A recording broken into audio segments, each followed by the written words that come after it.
About a year ago, I made a video about how to build a flying saucer. It got lots of views. And to my amazement, there seems to be several of you who have built your own flying saucer. Good for you. And now you want to know how to get it off the ground. I guess I did say I'd help with that. So let's get it off the ground. You'll be happy to hear that there are several methods for flying your flying saucer.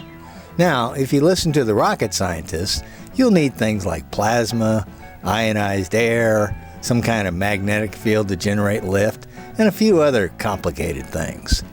Your saucer will also need to be covered by electrodes to create all the correct conditions to generate this lift.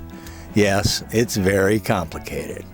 I think for our purposes, we'll stick with the easier methods, like catapults, rubber bands, slingshots, or maybe just rolling it off a really high place to get it going. You know, easy stuff. Now, I know what you're thinking. Is this how aliens get their saucers off the ground and into space? To be honest, I don't know. It was suggested to me that aliens use dirt devils or dust devils to get their lift.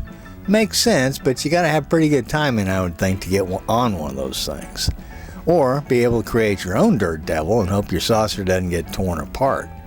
I mean, these things are like mini tornadoes. But you just got your saucer built, so let's not tear it up just yet. A few of you might be asking, how come we don't do it the old-fashioned way with rocket fuel and launch pads? Well, there is a little danger involved in that type of flying. They don't always end up well, you know. What goes up must come down. Let's not upset the neighbors by landing our saucer on their house by accident.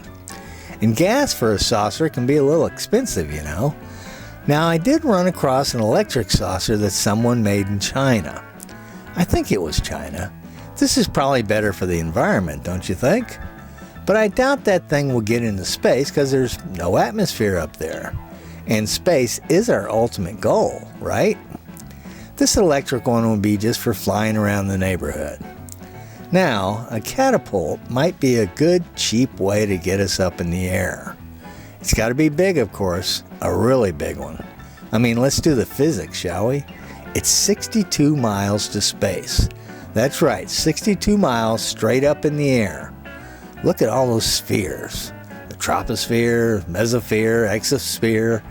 Yeah, there are a lot of them. We got to go through all those. Not sure we can find a catapult big enough for that. So, what about a slingshot? That might work. There are traditional slingshots like this, but I'm not sure how this would work. I mean, it would have to be big. I did run across these, though. This is a NASA rendition of what they're thinking about. It's like a centrifugal force kind of thing that spins until it gets to a certain velocity, and then whoosh, off you go through that chute. I think these are kind of cool. So, we have that option, but I believe they're still working on this technology, so there's not one available for us just yet to use. What else? Well, there is a rubber band option. It's kind of like a catapult, but different with more options. The problem is finding the right size rubber band. I mean, your saucer probably weighs a few hundred pounds, right? So you need a big rubber band, like really big. Your next option would be to fling yourself off a cliff or some other high place. I'm not really sure this would be a good idea because saucers aren't really aerodynamic, you know. They're just big, you know, saucers. So shoving off a cliff is probably not a good idea. I guess all this flying saucer stuff should probably bring some warnings with it. It can be a little dangerous at times. The other problem is what people think about you. You will be labeled an alien. I'm serious. You'll be accused of abducting people and animals and doing strange experiments on them.